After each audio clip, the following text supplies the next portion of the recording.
வணக்கம். இன்னைக்கு நம்ம வீடியோல பிரஷர் சேஃப்டி வால்வோட டைப்ஸ் பத்தி தான் பார்க்க போறோம். ஏற்கனவே நம்ம சேனல்ல பிரஷர் சேஃப்டி வால்வ் வந்து எப்படி ஒர்க் ஆகுது, அது வந்து எதுக்காக நம்ம யூஸ் பண்றோம், அப்புறம் பிரஷர் சேஃப்டி வால்வுக்கும் பிரஷர் ரிலீஃப் வால்வுக்கும் என்ன டிஃபரெண்ட் அப்படின்னு சொல்லிட்டு ஒரு வீடியோ போட்டிருக்கோம். ஸோ அதோட லிங்க் வந்து மேலே கொடுக்குறேன், செக் பண்ணி பாருங்க. இந்த வீடியோவோட கண்டென்ட் என்ன அப்படின்னா, பிரஷர் சேஃப்டி வால்வோட டைப்ஸ், அப்புறம் அதில் என்னென்ன மெயின் பார்ட்ஸ்லாம் இருக்கு, அதுக்கப்புறமா அது எப்படி ஒர்க் ஆகுது, இந்த ப்ரெஷர் சேஃப்டி வால்வ் வந்து பேக் ப்ரெஷர்னு ஒன்று சொல்லுவோம். அந்த பேக் ப்ரெஷர்னா என்ன அப்படிங்கிறத இந்த வீடியோவில் பார்க்க போகிறோம். ஃபர்ஸ்ட் நம்ம வந்து பேக் ப்ரெஷர் பற்றி பார்த்துலாம். பேக் ப்ரெஷர் அப்படின்னா என்னென்னா, இப்போ ஒரு வெசலில் நம்ம வந்து ப்ரெஷர் சேஃப்டி வால்வ் வந்து வச்சுருக்கோம். ஸோ அந்த ப்ரெஷர் சேஃப்டி வால்வில் அவுட்லெட்டில் வந்து ஏற்படக்கூடிய ப்ரெஷர் தான் பேக் ப்ரெஷர்னு சொல்லுவோம். இதில் வந்து அவுட்லெட்டுங்கிறது சில இடங்களில் டவுன் ஸ்ட்ரீம் சொல்லுவாங்க. இந்த ப்ரெஷர் சேஃப்டி வால்வோட இன்லெட்டை வந்து அப் ஸ்ட்ரீம் சொல்லுவாங்க. ஸோ இங்கே வந்து நான் இன்லெட் அவுட்லெட் அப்படின்னே மென்ஷன் பண்ணிக்கிறேன். உங்களை அந்த அவுட்லெட்டில் ஏற்படுகிற ப்ரெஷர் தான் பேக் ப்ரெஷர். இதில் வந்து ரெண்டு டைப் இருக்குது. ஒன்று வந்து சூப்பர் இம்போஸ்ட் பேக் ப்ரெஷர், இன்னொன்று வந்து பில்டப் பேக் ப்ரெஷர். இந்த சூப்பர் இம்போஸ்ட் பேக் ப்ரெஷருங்கிறது எப்படின்னா, இப்போ ப்ரெஷர் சேஃப்டி வால்வ் வந்து ஓப்பன் ஆகிறதுக்கு முன்னாடியே அந்த ப்ரெஷர் சேஃப்டி வால்வோட அவுட்லெட்டில் வந்து ஒரு ப்ரெஷர் வந்து கிரியேட் ஆகிருக்கும். அதுதான் வந்து சூப்பர் இம்போஸ்ட் பேக் ப்ரெஷர்னு சொல்லுவாங்க. இது எப்படி கிரியேட் ஆகும் அப்படின்னு பார்த்தீங்கன்னா, ப்ரெஷர் சேஃப்டி வால்வோட அவுட்லெட் வந்து இந்த காமன் ஹெட்டரு இல்லைனா வேறு ஏதாவது லைனில் வந்து கனெக்ட் பண்ணி வச்சுருக்கோம். இப்போ காமன் ஹெட்டரில் இருக்கும்போது இன்னொரு பிஎஸ்வி பக்கத்தில் இருக்கலாம், அது ஓப்பன் ஆகி ஏதாவது ப்ரெஷர் வந்து கிரியேட் பண்ண வாய்ப்பு இருக்குது. ஸோ இந்த சூப்பர் இம்போஸ்ட் ப்ரெஷருங்கிறது வந்து வேரியபிளாகவும் இருக்கலாம், கான்ஸ்டண்ட்டாகவும் இருக்கலாம். ஓகேங்களா? ஸோ இதான் வந்து சூப்பர் இம்போஸ்ட் பேக் ப்ரெஷரு. ரெண்டாவது வந்து build up back pressure. Build up back pressure எப்படி கிரியேட் ஆகுது அப்படின்னா, இந்த ப்ரெஷர் சேஃப்டி வால்வ் வந்து ஓப்பன் ஆனதுக்கு அப்புறமா இந்த இன்லெட்டில் இருந்து நமக்கு வந்து அவுட்லெட்டுக்கு அந்த ப்ரெஷர் ஆகிறது போகும். அப்போ அங்கே வந்து ஒரு ப்ரெஷர் வந்து பில்டப் ஆகும். அது வந்து ஃப்ரிக்ஷன் லாஸ் இந்த மாதிரி காரணங்களால் வந்து அங்கே வந்து கிரியேட் ஆகலாம். ஸோ அது வந்து நம்ம பில்டப் பேக் ப்ரெஷர் அப்படின்னு சொல்லுவோம். ஓகேங்களா? ஸோ இப்போ வந்து நம்ம டைப்ஸ் பார்த்துடலாம். ப்ரெஷர் சேஃப்டி வால்வில் வந்து மெயினாக 3 டைப் இருக்குது. அதில் சின்ன சின்ன வால்வ்ஸ் நிறையா இருக்குது. நீங்கள் அதெல்லாம் பார்க்க வேண்டாம். இந்த 3 டைப் தான் வந்து நம்ம மெக்கானிக்கலில் வந்து நம்ம வந்து அதிகமாக யூஸ் பண்ணிகிட்ருக்கோம். அதே மாதிரி இந்த 3 வால்வில் தான் நமக்கு வந்து அதிகமான வேலையும் இருக்கும். ஸோ அதே மாதிரி ப்ரெஷர் சேஃப்டி வால்வோட டைப்ஸும் ப்ரெஷர் ரிலீஃப் வால்வோட டைப்ஸும் கிட்டத்தட்ட ஒன்று தான். அதோட ஒர்க்கிங் ஃபங்க்ஷன் மட்டும் தான் வேறுபடும். அதை பற்றி ஏற்கனவே ஒரு வீடியோ போட்டிருக்கேன், அதை செக் பண்ணி பாருங்கள். ஸோ இதில் வந்து 3 டைப் இருக்குது. ஃபர்ஸ்ட் டைப் வந்து கன்வென்ஷனல் ப்ரெஷர் சேஃப்டி வால்வ், அல்லது இதை வந்து ஸ்ப்ரிங் லோடர் சேஃப்டி வால்வ் அப்படின்னு சொல்லுவோம். செகண்ட் டைப் வந்து bellow type pressure safety valve. Third type வந்து pilot operated pressure safety valve. First type வந்து கன்வென்ஷனல் ப்ரெஷர் சேஃப்டி வால்வ் பற்றி பார்க்கலாம். இந்த கன்வென்ஷனல் ப்ரெஷர் சேஃப்டி வால்வ் வந்து எப்படி ஒர்க் ஆகுது, இதோட மெயின் பார்ட்ஸ் பார்த்துடலாம். ஃபஸ்ட்டு மெயின் பார்ட்ஸ் பார்ப்போம். இதில் மேலே வந்து கேப் கொடுத்துருக்காங்க, அதுக்கப்புறம் ஸ்டெம் இருக்குது, அதில் வந்து அட்ஜஸ்டிங் ஸ்க்ரூ இருக்கும், அதுக்கப்புறம் அந்த பாடி இருக்குல்ல அதை வந்து நம்ம வானட்னு சொல்லுவோம். அதுக்கப்புறம் இந்த ஸ்டெம்மில் வந்து ஸ்ப்ரிங் கொடுத்துருப்பாங்க. இந்த ஸ்ப்ரிங்குக்கும் அடுத்தால கீழே வந்து டிஸ்க் கொடுத்துருப்பாங்க. டிஸ்க் உட்கார அதில் வந்து சீட்டிங் சர்ஃபேஸ் இருக்கும். அதுக்கு கீழே வந்து அட்ஜஸ்டிங் ரிங் இருக்கும். லாஸ்ட் வந்து நாசில்னு சொல்லுவோம். ஓகேங்களா? இதான் இதோட மெயின் பார்ட்ஸு. அதுக்கப்புறம் ஒரு வெண்ட் லைன் இருக்கும். ஓகேங்களா? ஸோ இதான் மெயின் பார்ட்ஸு. ஸோ இந்த ப்ரெஷர் சேஃப்டி வால்வ் எப்படி ஒர்க் ஆகுதுன்னு பார்த்தீங்கன்னா, நம்ம இந்த அட்ஜஸ்டிங் ஸ்க்ரூவில் வந்து நம்ம வந்து அட்ஜஸ்டிங் நட் இருக்கும், அதை வந்து நம்ம டைட் பண்ணி இந்த ஸ்ப்ரிங்கை வந்து அட்ஜஸ்ட் பண்ணி வச்சுருப்போம். ஸோ இந்த ஸ்ப்ரிங்கில் வந்து ஒரு குறிப்பிட்ட போர்ஸ் வந்து நம்ம செட் பண்ணி வச்சுருப்போம்.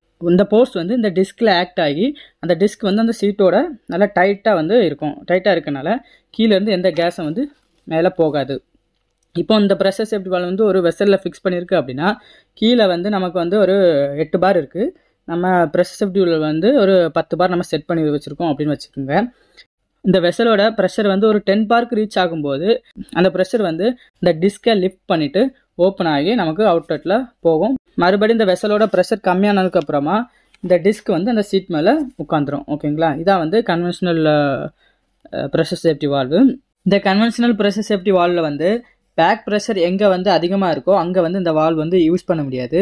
எதுக்காக அப்படின்னா, இந்த பேக் ப்ரெஷர் வந்து வால்வோட டிஸ்கில் வந்து ஆக்ட் ஆகும். ஸோ இந்த டிஸ்கில் ஆக்ட் ஆகுறதுனால இது வந்து கரெக்டான டைமுக்கு வந்து இந்த டிஸ்க் வந்து லிஃப்ட் ஆகாது. எக்ஸாம்பிளுக்கு வந்து இந்த ப்ரெஷர் சேஃப்டி வால்வ் வந்து ஒரு வெசலில் வந்து ஃபிக்ஸ் பண்ணியிருக்கோம். இந்த வெசலோட மேக்ஸிமம் ஒர்க்கிங் ப்ரெஷர் வந்து 12 பார்னு வச்சுக்கலாம்.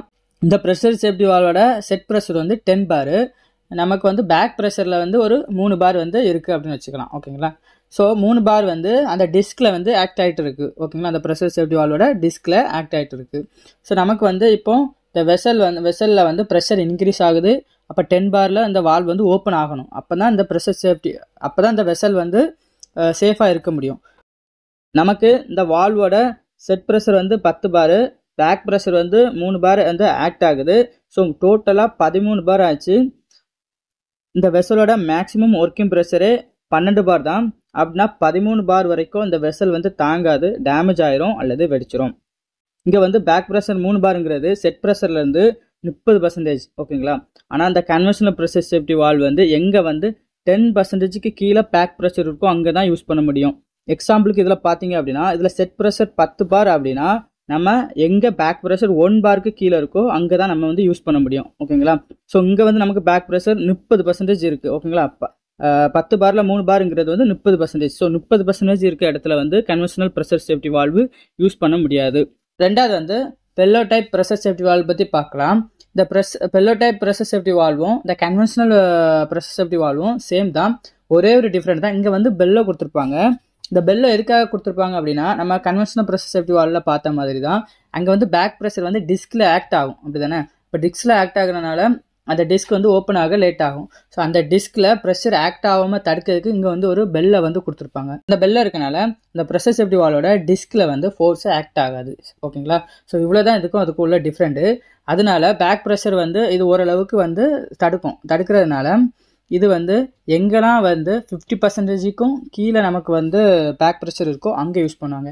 எக்ஸாம்பிளுக்கு நம்ம ப்ரெஷர் சேஃப்டி வால்வோட செட் ப்ரெஷர் வந்து 10 பார் அப்படின்னா இந்த அவுட்லெட்டில் வந்து பேக் ப்ரெஷர் வந்து எங்கே 5 பாருக்கு கீழே இருக்கோ அந்த இடத்துலலாம் வந்து இந்த பெல்லோ டைப் யூஸ் பண்ணுவாங்க, ஓகேங்களா.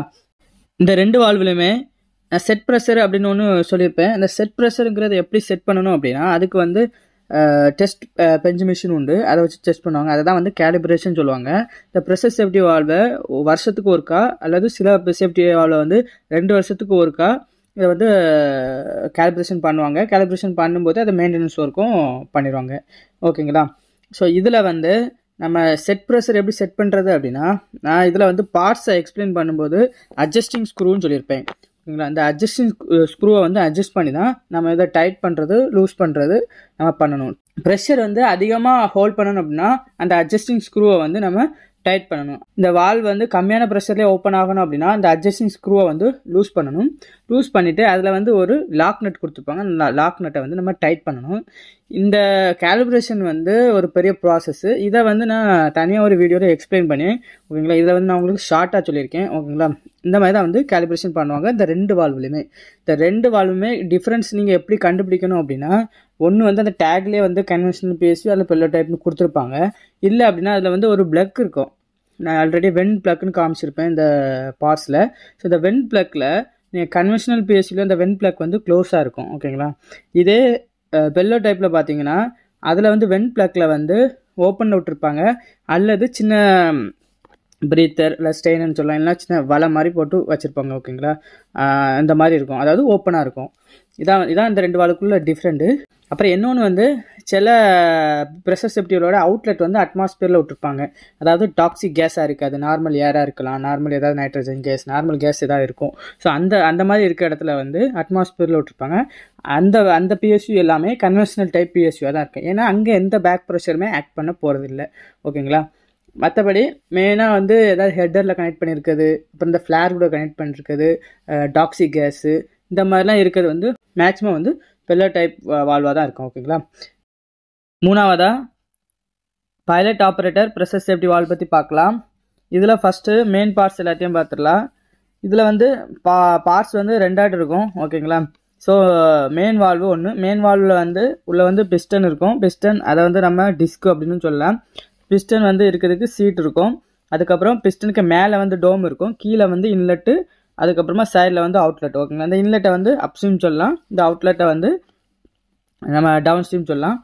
இந்த இன்லெட் லைன்லேருந்து ஒரு பிட்டோ டியூப் போகும். இது வந்து நம்ம பைலட் வால்வில் வந்து கனெக்ட் ஆகும். இந்த பிட்டோ டியூப் வந்து சைஸ் வந்து 1 இன்ச் அல்லது 3/4 இந்த மாதிரி சைஸில் தான் இருக்கும். இந்த பைலட் வால்வில் என்னெல்லாம் இருக்குன்னு பார்த்தீங்கன்னா மேலே வந்து இந்த பைலட் வால்வை அட்ஜஸ்ட் பண்ணதுக்காக ப்ரெஷர் அட்ஜஸ்டிங் ஸ்க்ரூ இருக்கும். அதுக்கப்புறம் ரிலீஃப் சீட். இது ரிலீஃப் சீட்டுங்கிறது இந்த வால்வ் வந்து ஆக்டிவேட் ஆகும்போது, அதாவது இங்கே வந்து ப்ரெஷர் இன்க்ரீஸ் ஆகும்போது இந்த வால்வ் வந்து உள்ளே வந்து டிஸ்க் வந்து ஆக்டிவேட் ஆகும்போது இந்த ரிலீஃப் சீட்டில் வந்து உட்காரும், ஓகேங்களா. ஸோ இந்த ஃப்ளோ டவுன் சீட்டுங்கிறது வந்து இந்த வால் வந்து நார்மல் கண்டிஷனுக்கு வரும்போது இந்த ப்ளோ டவுன் சீட்டில் வந்து உட்காரும். ஓகேங்களா? ஸோ அவ்வளோதான். அதுக்கப்புறம் இதில் வந்து பைலட் டிஸ்சார்ஜ்னு ஒன்று கொடுத்துருப்பாங்க. அது பைலட் வெண்டுன்னு சொல்லலாம். ஓகேங்களா? அது அந்த லைன் வந்து சம்டைம் வந்து நமக்கு அவுட்லெட்டில் வந்து கனெக்ட் பண்ணியிருப்பாங்க. இந்த வால்வோட அவுட்லெட்டில் சில இடங்களில் வந்து அட்மாஸ்பியரில் விட்டுருப்பாங்க. அதுக்கப்புறமா இந்த பைலட்லேருந்து ஒரு லைன் வந்து டோமுக்கு போகும். ஓகேங்களா? அது அது அந்த லைன் எதுக்காக அப்படின்னா நமக்கு வந்து இந்த இன்லெட்டில் ஆக்ட் ஆகக்கூடிய ப்ரெஷரை வந்து இந்த பிட்டோ டியூப் மூலமாக இந்த பைலட் வால்வ் வந்து இந்த டோமுக்கு கொண்டு போகும். ஓகேங்களா? ஸோ இப்போ இந்த வால்வ் வந்து எப்படி ஒர்க் ஆகுதுன்னு பார்க்கலாம். ஃபர்ஸ்ட் நமக்கு ஏற்கனவே இந்த இன்லெட் லைனில், அதாவது அப்ஸ்ட்ரீம் லைனில் நமக்கு வந்து ப்ரெஷர் இருக்கும். எக்ஸாம்பிளுக்கு ஒரு 10 பார் ப்ரெஷர் இருக்குன்னு எடுத்துக்கலாம். அந்த ப்ரெஷரை வந்து நம்ம P1 எடுத்துக்கலாம். ஓகேங்களா? ஸோ இந்த பிட்டோ டியூப் வந்து என்ன பண்ணும் அப்படின்னா இந்த ப்ரெஷரை அப்படியே நமக்கு டோமுக்கு கொண்டு போகும். டோமுக்கு கொண்டு போகும்போது அங்கேயும் வந்து 10 பார் ப்ரெஷர் ஆகும். இங்கே இருக்க மாதிரி அங்கேயும் சேம் ப்ரெஷர் இருக்கனால அதே நம்ம P1 எடுத்துக்கலாம். ஓகேங்களா? இப்போ நமக்கு ஒரு டவுட் வரலாம்.